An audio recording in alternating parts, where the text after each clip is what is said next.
A few months after divorcing my cheating wife, she emailed me with the subject line, "The truth," and it left me speechless.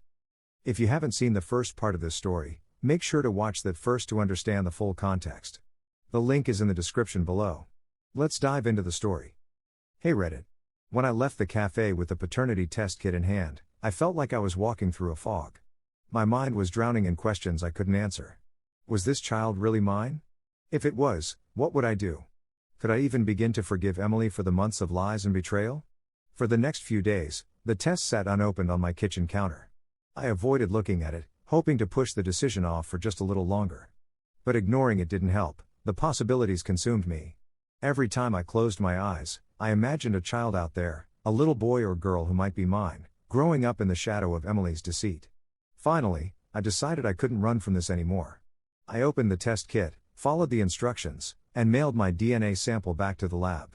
It would take 2 weeks for the results to come in, 2 weeks of agonizing waiting. In the meantime, I decided to confront Jake.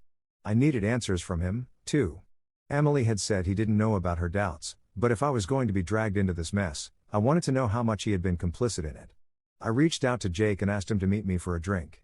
He seemed hesitant at first, but eventually agreed.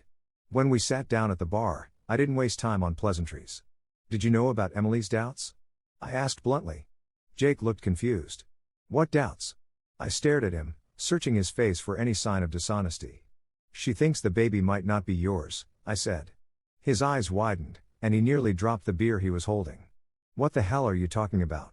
I laid it all out for him, the second affair, the timeline that didn't add up, and the paternity test. Jake's face went pale as he absorbed everything.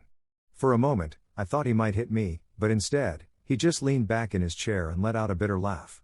"Of course," he muttered. "Of course she'd do this." Apparently, Jake had already been suspicious of Emily's fidelity even before they started seeing each other. He admitted that their relationship had been rocky since the beginning and that he had always felt like she was hiding something. But hearing it confirmed like this, it was like a knife to the gut. "So what now?" Jake asked, his tone laced with bitterness. I didn't have an answer for him. All I could say was that I was waiting for the test results. Whether or not the child was mine, I knew one thing for sure: nothing about this situation was going to end cleanly. The 2 weeks crawled by, each day feeling like an eternity. I tried to distract myself with work, hobbies, and friends, but nothing could fully take my mind off the looming results. Emily reached out a few times, asking if I had taken the test and if I had heard anything. I kept my responses short, not wanting to give her the satisfaction of knowing how much this was affecting me. Finally, the email arrived. "Your DNA results are available." I stared at the subject line, my stomach churning. My hands were shaking as I clicked the link and logged into the portal. The screen loaded slowly, the seconds dragging like hours. Then, the results appeared. 99.9% probability of paternity. The room seemed to spin around me.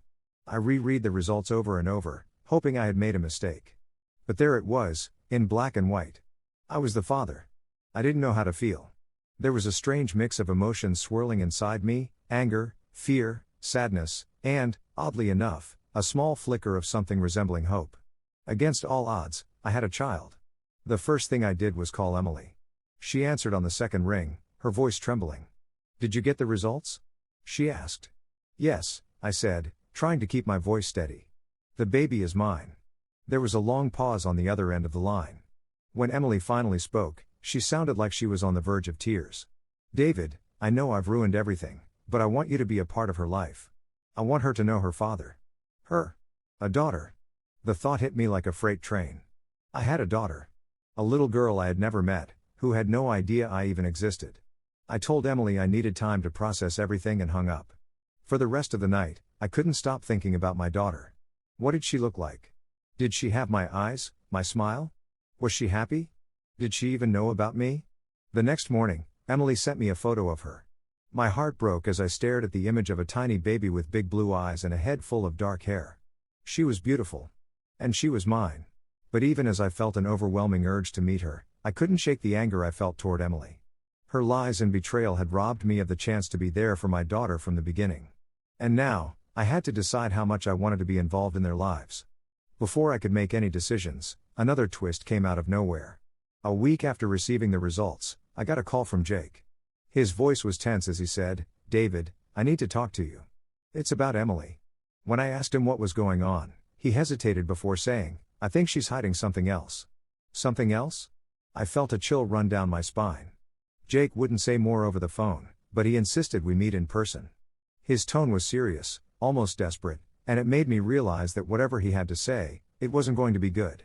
As I hung up the phone, I felt a sinking feeling in my gut. Just when I thought things couldn't get more complicated, another layer of the truth was about to unravel. And this time, I wasn't sure I was ready for it. This is not the end. There is a part 3 of this story. Stay tuned for the next part.